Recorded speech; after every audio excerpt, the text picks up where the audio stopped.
This is a Sports Catastrophe production. Hey there, how there, ho there. It's Jeff Carradine, and welcome you to another Sports Catastrophe birthday boy. And the birthday boy today, March the 9th, might ruffle a few feathers. That's understandable because there might be some people from the 1990s, 90s basketball fans who don't really like this guy. But anyway, this guy was born in Mississippi. You might not know it based on his name. Well, he's 54 years old today. He is known for his controversy in the 1996 NBA season. But anyway, I'll get to that later. But anyway, he is known as Mahmoud Abdul Rauf, or his birth name, Chris Jackson, before he converted to Islam. Anywho, he was born in Mississippi in a single parent, raised in a single parent family. He had a lot of poverty. He actually missed grade 4 because of his poor conditions and was later placed in special ed courses. He actually had a moderate form of Tourette's syndrome, which was undiagnosed until he was 17 years old. It was actually shocking. I mean, while Tourette's syndrome doesn't mean that you blurt out swear words, it's tics, visible tics.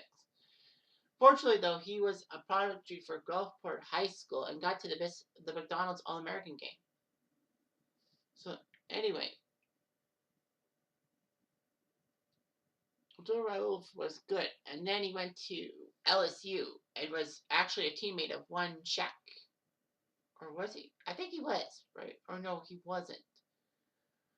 I think he spent one season with Shaq at LSU. But yeah, Abdul Rauf was for LSU, and he was one of the best shooters in LSU history. I mean, no disrespect to Pete Maravich.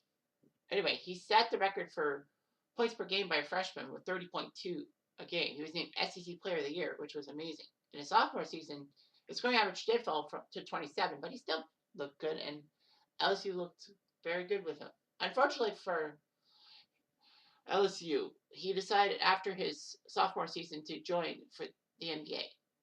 Although LSU would retire as number 35. So it was the 1990 NBA draft. And the first pick was New Jersey, who took Derek Coleman. And Seattle, getting their number 1 pick back from Golden State, picked Gary Payton. Next up was Chris Jackson, who would soon be Muhammad Abdul Rauf, but the Denver Nuggets, in a trade they made with the Miami Heat, got the number 3 pick, so he went to Denver. He was named to the All-Rookie second team. He actually took part in the 93 Slam Dunk Contest, but didn't win. However, Abdul Rauf did very well for himself, in a sense. He actually led the league in free throw percentage from 94 and 96. 95.6% of his free throws he made, which is actually still the 3rd highest in NBA history, which is shocking because usually free throws you should be able to make almost 98% of them. Kevin Murphy and Jose Calderon were the guys behind it. And well, Calderon, I think, was with the Raptors, 98%. It was like, whoo, baby. So in 1991, he did convert to Islam, to Muhammad Abdul Rauf in 1993. So anyway, it was just what he could do. He was actually a key member of the Nuggets team, especially the team that in 94 shocked Seattle as an 8 seed in the first round. He looked pretty good. In June of 96, he got traded to Sacramento for Sarunas Mashil, a guy from Lithuania. Anyway, he would then play in the Turkish League and actually signed with Vancouver, but they didn't want him for some reason. He would head off to Russia, Italy, Greece, Saudi Arabia, Japan.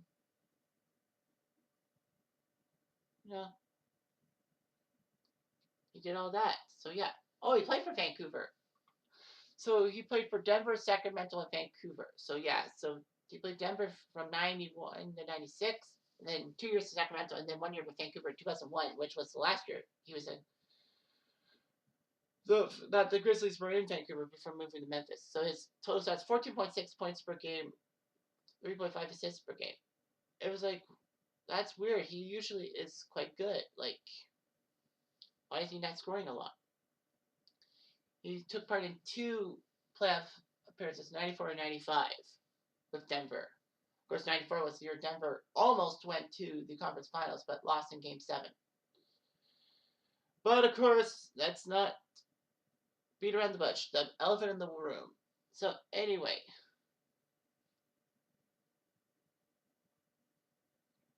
There was a gigantic controversy and all that. So,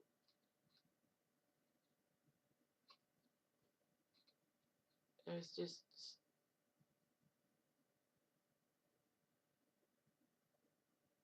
all that. But anyway, what ended up happening is that he actually refused to stand for the Star Spangled Banner before games, saying that the flag was a symbol of oppression and that the U.S. had its own history of tyranny. The fact of the matter is, it was largely unnoticed until one day in March of 1986, a reporter caught wind of it and made a story of it. The NBA suspended Abdul Rauf for his refusal to stand, which meant that he missed games. However, he did work a compromise with the league. He would stand during the play of the national anthem, but would close his eyes and look downward.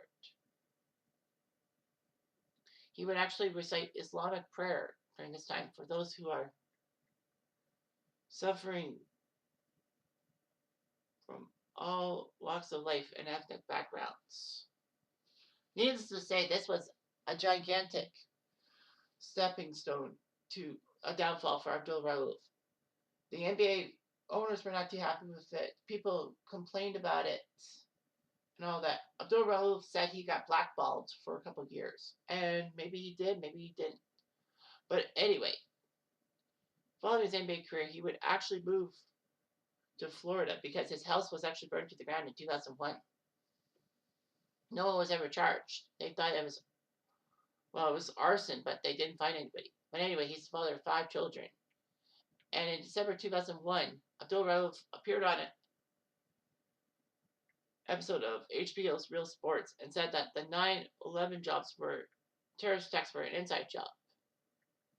And he figured that Israel was involved in the attacks and framed Al Qaeda.